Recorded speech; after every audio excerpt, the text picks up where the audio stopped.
I'm Alex Leichinger in New York. With the days winding down until Super Bowl 48, I had the chance to talk to Hall of Fame running back Marshall Faulk about some key players entering this Sunday's game, in addition to the ongoing crisis over head injuries in the NFL. Here's what he had to say.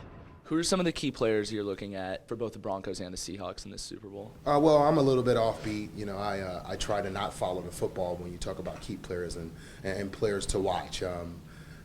Obviously, Terrence Knight and Pot Roast, as most people know him, a defensive lineman whom, and I've said this all along, there's a lot of great players in the NFL, but if you play on a team that doesn't have a lot of success, which he was on the Jacksonville Jaguars, you don't get noticed and you don't really have a purpose to play.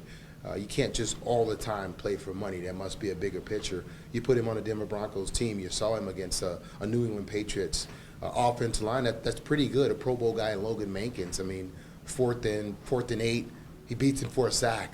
Has a great game against San Diego Chargers as well. He's been a key guy for the Denver Broncos. And then when you talk about Seattle, everybody talks about Marshawn Lynch, and when you look at their defense, but I think Doug Baldwin is a guy that has stepped up, although they've been trying to push Percy Harvin into that role. Doug Harvin, whether it's in special teams or making a big catch against the New Orleans Saints on 3rd and 12, when nobody thought that they were even going to throw the football. He's been able to come up with plays like that. So kind of off the beaten path guys that you wouldn't think having a bigger impact on this game. I think that they're huge X factors in this game. The other day when Deion Sanders was trying to get some information out of Marshawn Lynch, he mentioned that you're a big fan of his. I was wondering if you could explain a little bit why. Why? It's easy. I played the position. I know how hard it is. I know week in and week out. It's a daily grind to get yourself back feeling good after you go out and play a normal game that I would play, to get out the next week so you can play, getting your body, taking care of your body. And this man plays a very violent game. I avoided contact at all costs. I wanted to run around, make a guy miss, and he is a guy that welcomes contact. And I think that that's just a special mindset that you have to have. And in order to do that, you got to be a very powerful guy. And I look at the San Francisco 49ers, 2 linebackers, Navarro Bowman and Patrick Willis, as probably 2 of the best linebackers in our league, and strong, physical guys. He made those guys look like defensive backs the way he was running through them. And it's just a testament to what he's been able to do. Mm-hmm. It came out in the news today that the owner of the St. Louis Rams, which is your former team, bought some property in Los Angeles.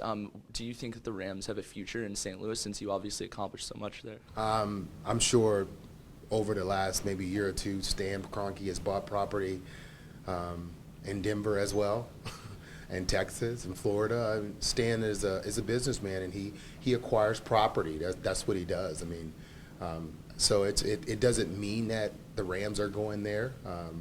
It's something to talk about, and understand this. They're in right now with the city, with the lease being up, they're negotiating, and what's a great negotiating than to buy some land in L.A. Mm-hmm. And just one last question. I talked with Emmitt Smith the other day, and he was talking about, also as a former running back, obviously, who's accomplished so much, about how some of the former players that he's known, like Tony Dorsett, Jim McMahon, like what they've gone through after the concussions in their careers. And you're someone who's commented that you don't like the rule changes in the NFL for running backs.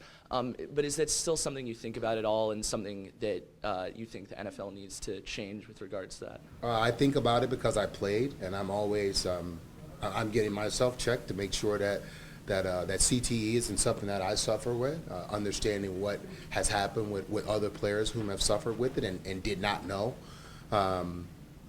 Do I like the rule changes? I do not. But do I understand the rule changes? I do, 100%.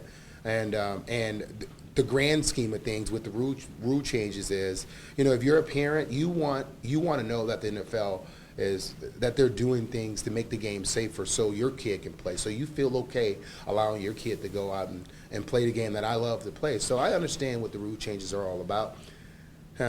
Just because you understand something doesn't mean that you're in favor of it. And guys like Tony Dorsett and other guys who continue to struggle with head trauma, I feel bad for them. I'm glad that I'm one of the guys whom I walk around and I look and feel normal, and I'm happy about that. One of the few who got out of the game, and my body parts and my head, it all seems to be intact thus far, I should say. But I am never going to condemn the game that gave me the life that I have right now, and I'm never going to condemn the game, that gave me the opportunities that I continue to have to talk about the game and to be a part of the game and to show up here in New York and be a part of Super Bowl 48. I get it. I understand. So it's a normal thing. Some guys have issues with it, but you understand when they understood when they took this job that the job had some hazards to it, and injuries and things like that came with it. When the NFL instituted its rule banning running backs from initiating helmet-to-helmet contact, Faulk called it a joke. We'll see if that attitude changes for him and other NFL players as new research continues to develop about the NFL and concussions. Reporting from New York, I'm Alex Eichinger.